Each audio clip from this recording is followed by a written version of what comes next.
लेकिन लोगों के चेहरों पर मुस्कान बिखेरने वाले डॉक्टर साहब को जालिम समाज ने उन्हें जीते जी जीने नहीं दिया। अब वो इस दुनिया से जा चुके हैं, उनको कब्र में भी सुकून से नहीं रहने दिया जा रहा। जब लवाहिकीन को एतराज़ नहीं है तो फिर भला क्या ज़रूरत है पोस्टमार्टम करने की। अच्छा, मरहूम डॉक्टर आमिर लियाकत हुसैन साहब के पोस्टमार्टम को रोकने के लिए उनके लवाहिकीन ने सिंध हाई कोर्ट से रुजू किया था, जिस पर फैसला आ गया है।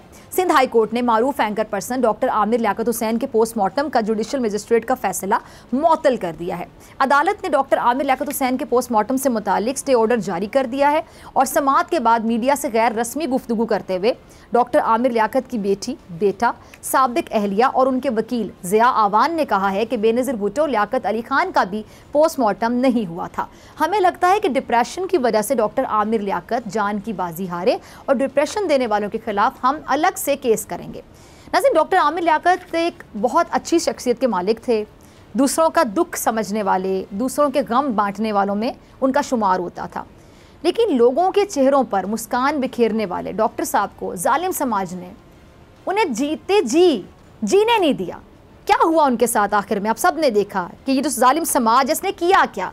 उनको जहनी अजियत दी गई, जहनी अजियत में मुब्तला किए रखा, और जब अब वो इस दुनिया से जा चुके हैं उनको कब्र में भी सुकून से नहीं रहने दिया जा रहा। जब लवाहिकीन को एतराज़ नहीं है तो फिर भला क्या ज़रूरत है पोस्टमार्टम करने की। जब आमिर लियाकत के घर वाले पोस्टमार्टम पे तैयार नहीं हैं तो फिर क्यों उनका ज़बरदस्ती पोस्टमार्टम करवाने की कोशिश की जा रही है। ये तो भला हो सिंध हाई कोर्ट का जो दरमियान में आ गई। डॉक्टर आमिर लियाकत के लवाहिकीन के दुखों का अजाला मुमकिन नहीं है, लेकिन पोस्टमार्टम की बातें करने वाले डॉक्टर आमिर लियाकत की रूह और लवाहिकीन को ज़रूर तकलीफ़ पहुँचा रहे हैं।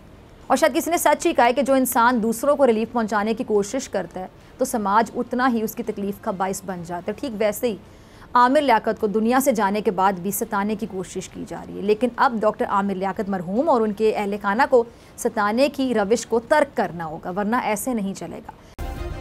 सब्सक्राइब करें और बेल दबाएं ताकि कोई खबर रह न जाए।